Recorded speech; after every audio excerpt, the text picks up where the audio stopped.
माननीय निर्मला पासवान जी।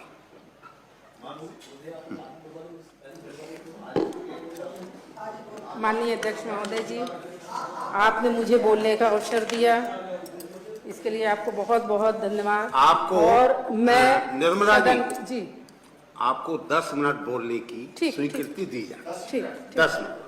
ठीक ठीक ठीक ठीक। और मैं इस सदन को नमन करती हूँ, अपने पूरे सदस्यों का मैं बहुत आभार देती हूँ। खासतौर से हमारे जो दाहिने तरफ हमारे सदस्य बैठे हैं उनका मैं बहुत बहुत धन्यवाद देती हूँ, जो बहुत ध्यान से सुनते हैं। अभी लाल बिहारी भाई साहब ने कहा कि बहन जी को बुलवा दीजिए, इसके लिए बहुत बहुत आपको धन्यवाद। आप सुनना चाहते हैं। बात बजट की आई तो बजट किसके लिए नहीं है, चाहे वो महिलाओं के लिए हो, चाहे वो भाइयों के लिए हो, चाहे किसानों के लिए हो, चाहे गांव गरीब किसान गली कूचा शोषित समाज, किसके लिए नहीं है ये बजट। मैं बस इतना ही कहना चाहूंगी। 10 मिनट का समय दिया गया है महोदय, मैं 10 मिनट में अपनी बात रखने की पूरी कोशिश करूंगी।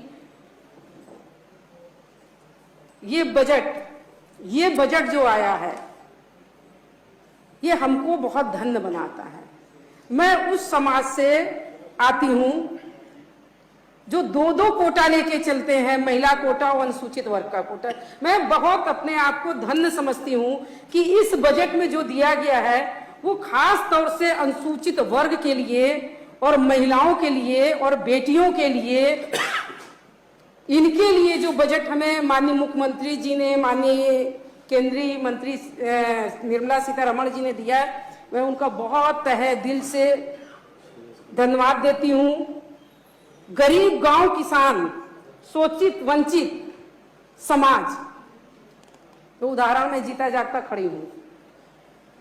हम पूजा करें तो वो कहते हैं, ये हमारे सदस्य के लिए, हम पूजा करें तो वो कहते हैं कि आप पाप कर रहे हो, और वो पाप करें तो कहते हैं कि हम पूजा कर रहे हैं।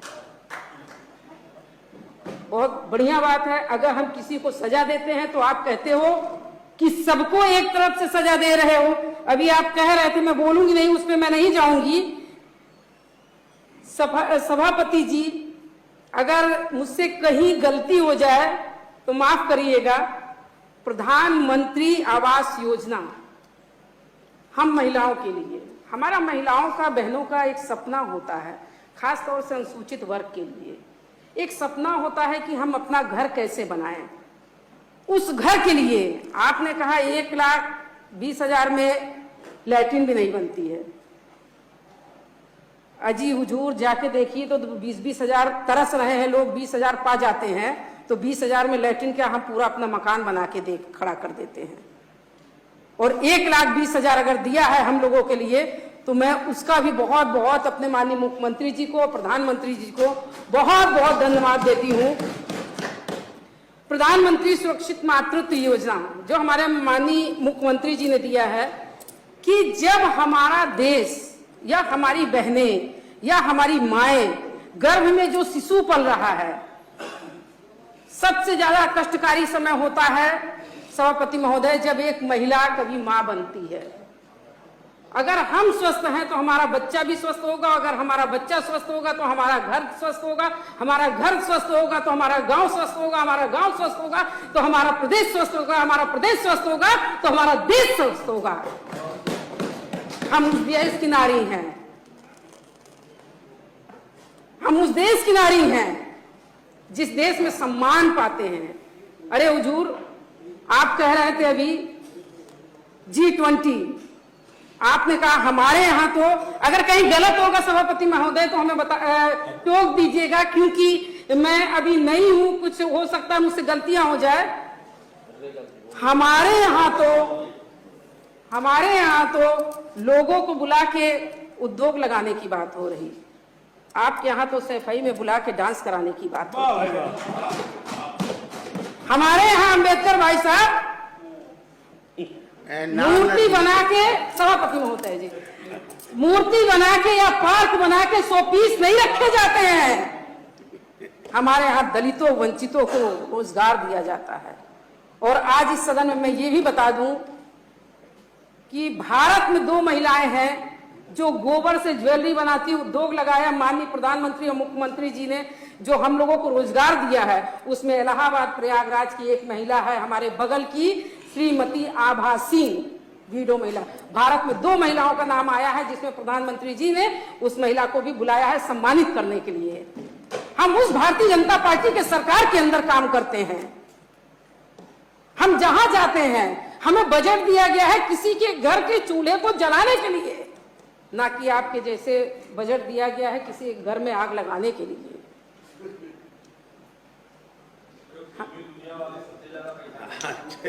बोलिए बोलिए। देखिए अभी आप बोल रहे थे, बोलिए। और हमें बजट दिया गया है किसी के घर को रोशन करने के लिए। चाहे वो दिया जले, दिया जला के रोशनी करिए। दिया जलता है अपने नीचे अंधेरा रखता है, लेकिन लोगों को उजाला कर देता है। हम उस घर के दिए हैं, हम उस सरकार के सदस्य हैं जिसकी सोच इतने ऊपर हो। जो कहते हैं माननीय सभापति महोदय कि जिसकी एड़ी नहीं फूटी वो विवाही क्या जाने। हमारे देश के प्रधानमंत्री जी के बच्चे नहीं है क्या? वो दर्द नहीं जानते? जितनी पूरी हिंदुस्तान की जनता है वो सारे के सारे प्रधानमंत्री जी के बच्चे हैं। और जितने उत्तर प्रदेश में बच्चे हैं, जितने भाई हैं, यहाँ तक कि आप भी हमारे मुख्यमंत्री जी के भाई हैं, बच्चे हैं, बेटी है, बेटा है। आप कहते विवाही का दर्द क्या जाने? विवाही वो होती है जिसके फटती है वो दर्द जानता है। पहले कहावत भी कहना सीख लीजिए। आपने कहा कि आप ताजा उदाहरण देख लीजिए प्रयागराज में, मैं वहीं रहती हूँ। सौभाग्य से कल मैं महिला बैठी थी जहां महिलाओं का विधायक निवास है, वहां पूजा जी बैठी थी, हमारी बात हो रही थी। वो कल कुछ घबराई हुई थी माननीय। हम लोगों ने पूछा, हमारे साथ की 4 सदस्य थी, हम लोगों ने पूछा पूजा जी आप कहे घबराई हुई है? तो कहे नहीं कुछ तबीयत नहीं ठीक है। जिसने मर्डर किया वो भी आप ही के बिरादरी का, आप ही के घर का, आप ही की पार्टी का है, अतीक अहमद। माला पहनाने का काम करता है। आज हमारे मुख्यमंत्री जी को घेरा जाता है, कहा जाता है गुंडा राज है। गुंडे कौन पैदा करता है? अब ये कहेंगे बजट से नहीं है। अगर बजट से नहीं है तो आपने क्यों लाया इसको? मैं भी वहीं की रहने वाली हूं। मैं यही कहना चाह रही हूं कि विवाही फूटी है तो दर्द पता चलता है। हमारे अगल बगल का इतनी समय माहौल ऐसा हो गया है कि हमारे बच्चे भी घर से नहीं निकल रहे हैं। सिर्फ वो आपकी देन है, क्योंकि आपकी पार्टी का है अतीक अहमद। अगर हमारी पार्टी करती है तो हमारी पार्टी सोचती है कि हमारे बच्चों को कैसे पालना है, हमारे बच्चे कैसे स्वस्थ हो, हमारे भाई बंद कैसे स्वस्थ हो। तो रही अनाज की बात, हम किसी को देते हैं, भारतीय जनता पार्टी हमारी सरकार देती है तो ये नहीं कहती है कि नहीं मैंने आपको मुफ्त राशन दिया।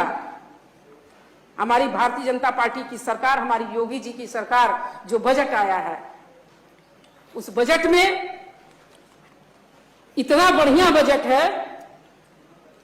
मैं महिला हूं और दूसरी बात मैं अनुसूचित वर्ग की हूं, तो मैं कोशिश करूंगी पूरा का पूरा अपने समाज के बीच का मैं रखूं। बाकी तो आप लोग इतने अनुभवी हैं और सारे लोग रखेंगे ही इस चीज को। लेकिन निर्मला जी दलितों के सशक्तिकरण के लिए सरकार द्वारा 2 मिनट रह गए। बस मैं हेडिंग ही बोल दूंगी। दलितों के सशक्तिकरण के लिए सरकार द्वारा चिन्हित हर गांव में 20 लाख रुपए की राशि से विकास भी कराए जा रहे हैं। मैं मोटा ही मोटा रखूंगी, मैं ज्यादा नहीं रखूंगी क्योंकि समय बहुत आपने सीमित दिया है। उत्तर प्रदेश अनुसूचित जाति वित्त विकास निगम के लिए ये भी आया है हमारे लिए। योगी आदित्यनाथ सरकार दलितों के समग्र सामाजिक उत्थान के लिए कल्याणकारी योजनाओं की चैंपियन के रूप में उभरी है। ये उत्तर प्रदेश में अगर कोई पूरे हिंदुस्तान की आप बात कर रहे हैं तो उत्तर प्रदेश में योगी आदित्यनाथ सरकार दलितों के समग्र सामाजिक उत्थान के लिए कल्याणकारी योजनाओं के लिए चैंपियन के उसमें उभरी है। ये पहला हम लोगों के लिए, हमारी सरकार के लिए और खास तौर से हमारे लिए ये बहुत गर्व की बात है कि अनुसूचित वर्ग के बारे में, दलित के बारे में कोई अगर सोचता है तो वो हमारी सरकार सोचती है। जो हमारी सरकार कर रही है वो दिखाई भी दे रहा और दिखेगा भी। जय हिंद। नहीं, जय हिंद नहीं, धन्यवाद।